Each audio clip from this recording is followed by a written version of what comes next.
दूसरा आप कहते हैं कि हिजाज को अलग कर देना चाहिए। अरे साहब, सऊदी अरब को बनाया किसने? सऊदी अरब को इजराइल के कयाम के लिए ही तो बनाया गया था।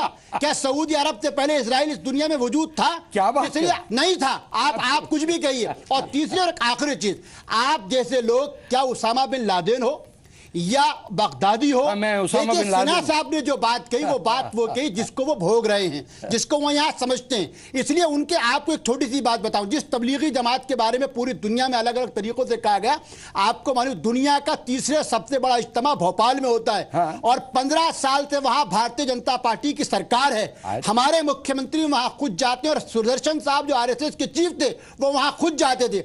इसलिए भारत में बैठ के आप सहनशीलता की बात, भारत का हमारा इतना नहीं, दादरी हुआ, रोहित ने बड़ी अच्छी बात कही थी, दादरी का इंसिडेंट हुआ, पूरी दुनिया को लगा, ओबामा ने भी बोलना शुरू करा, पाकिस्तान से भी आवाजें आई, यहां से लगाया गया। बिल्कुल, हालांकि हमारे यहाँ ऐसे हादसा, बिल्कुल आपकी बात 100% ठीक है।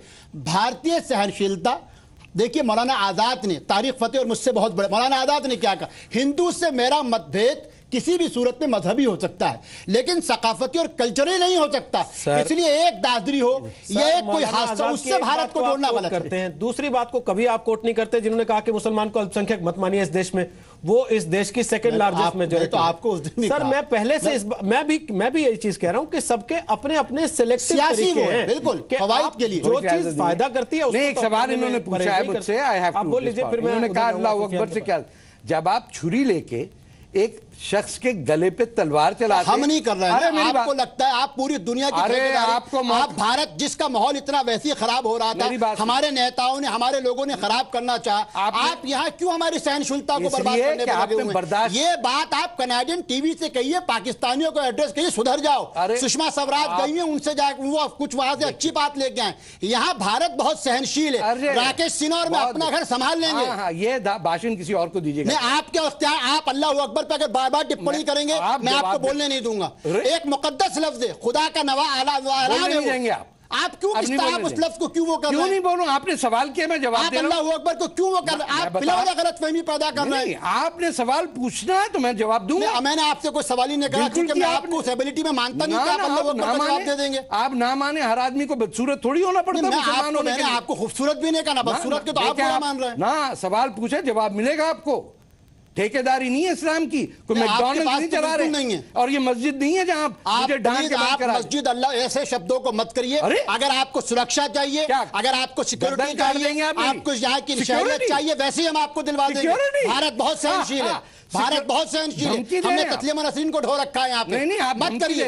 इस देश में अबुल कलाम आजाद की बात कीजिए, इस देश के अंदर आप बात कीजिए राकेश सिन्हा जो बात कर रहे हैं, इस देश में आप बात कीजिए प्रधानमंत्री नरेंद्र मोदी कह रहे हैं। वो CNN को कहते हैं भारत का कोई मुसलमान लिप्त नहीं है, आप हमारे प्रधानमंत्री को आके कंडम कर रहे हैं। आप मेरे प्राइम मिनिस्टर की बात कीजिए ना। अब ये गोलीबाजी जाने आप बिल्कुल मत करेंगे। अगर आप बोलेंगे अल्लाह अकबर पे एक शब्द, मैं आपको बोलने नहीं दूंगा। ये मेरी धार्मिक आस्था की बात है, मैं बोलूंगा। ये तरीका अल्लाह अकबर आपने सवाल किया, अगर वो गलत, अरे भाई आप सही कर रहे हैं ना, उस बकरे की गर्दन चलाते हुए अल्लाह अकबर कुर्बानी है, लाजिम है। अच्छा, और आईएसआईएस क्या कर रही है? हमारा आईएस आइडियल नहीं है। बिल्कुल आपका आइडियल नहीं है। क्या बात कर रहे हैं? आपको क्या मालूम है? क्या जानते हैं भारतीय मुसलमानों के बारे में आप? अरे छोड़िए, ये भाषण किसी और को दीजिए। आप जाके ये बातें पाकिस्तानियों को समझाइए, थोड़े आपकी आखिरत सुधर जाएगी।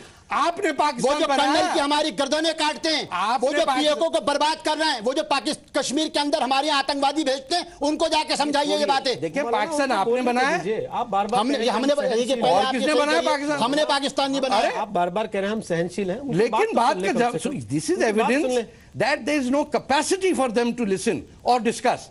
इनको सिर्फ आता है। How and why listen to you? अरे मस्जिद के मिंबर पर चढ़ के yes, मिंबर इज अवर autonomy, हमारी बिल्कुल autonomy। लेकिन ये नहीं है, ये टीवी शो है।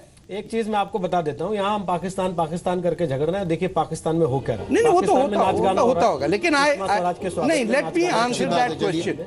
दुनिया भर पाकिस्तान को लेकर रशिया पूरा पाकिस्तानियों को, मेरी बात सुने, मैंने जिंदगी में धमकी नहीं सुनी थी। हमने भी नहीं दिया। आपने दी, अभी क्या दी मैंने? आपने सिक्योरिटी का हिंट दिया। ये सिक्योरिटी अगर आपको चाहिए, ये मुझे नहीं चाहिए। उनको बात तो सुन लीजिए, बात नहीं सुन सकते। देखिए बात सुन लीजिए, आप दुनिया भर में अमेरिका के खिलाफ नफरत और दहशत और गालियां देते हैं और फिर कहते हैं हमें एतराज किस पे है? ट्रंप पे, जो कह रहे हैं इनको आने मत दो। यानी मैं आपके घर जाऊं, आपका फर्नीचर चेंज कर दूं और आप एतराज भी ना करें। आप वहां जाके कह रहे हैं कि आप नहीं कहते कि शरिया का लॉ होना चाहिए वहां पे?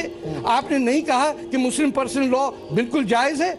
आपने यहाँ पोलिगमी नहीं फैलाई? आपने बच्चियों के अलाउंस नहीं खत्म किया? शाहबानो केस आपको याद नहीं है? आप लोग कैसे खड़े हो गए? आपने किस चीज पे? यहाँ क्यों भारत को आप वो करने आए? क्यों? अरे मैं हूँ भारतीय, हमारे यहाँ पार्लियामेंट है भाई। अरे भाई हमारे यहाँ पार्लियामेंट है, तो और इस मुल्क की खूबी और कमाल ये, इस मुल्क की खूबी और कमाल सुन लीजिए, इस मुल्क की खूबी सुनिए। खूबी आप क्या बताएंगे? खूबी ये है, आपको क्या मालूम, आप क्या जानते हैं? आप अभी तक सही तरीके से एक मुल्क में तो बैठ नहीं पाए।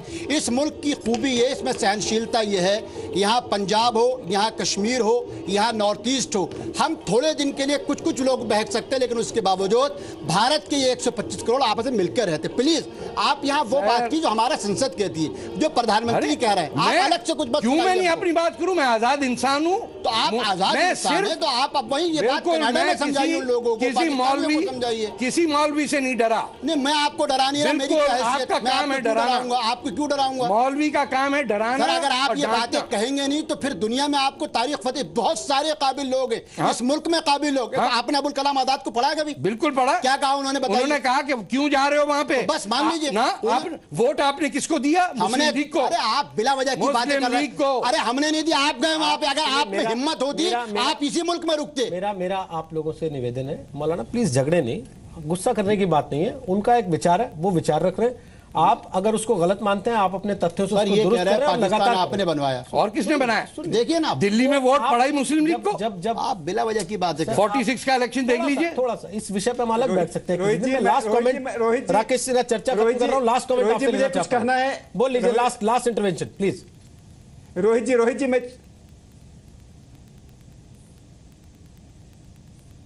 जी मैं कुछ बातें कहना चाहता हूं कि हाँ रोहित जी, मैं एक बात कहना चाहता हूं कि अमेरिका उतना निर्दोष नहीं है जितना निर्दोष हम मानते हैं। बहुत अच्छा। कि अमेरिका के बारे में एक टिप्पणी कर दूं, जितना सेकुलर नेशन अपने को कहता है सेकुलर नहीं है। वहां के जितने राष्ट्रपति होते हैं बाइबिल पर हाथ रखकर शपथ लेते हैं। अमेरिका के राष्ट्रपति के शपथ समारोह में क्रिश्चियन क्लर्जीज होते हैं, उनका वो आशीर्वाद लेते हैं। तो अमेरिका वस्तुतः एक क्रिश्चियन नेशन है और एक उदारवाद का लवादा ओढ़े हुए है।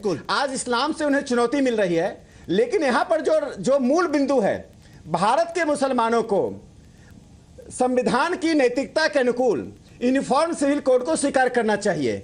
यदि ये स्वीकार नहीं करते हैं और उसी उम्मा से अपने आप को जोड़कर देखते हैं और हिंदुओं का एक कॉम्पिटिटिव कम्युनिटी मानकर चलेंगे, तो समस्या कॉम्प्लिकेट होगा, समस्या बढ़ेगी। मैं मानता हूं कि भारत का मुसलमान विश्व की राजनीति में एक सकारात्मक योगदान दे सकता है।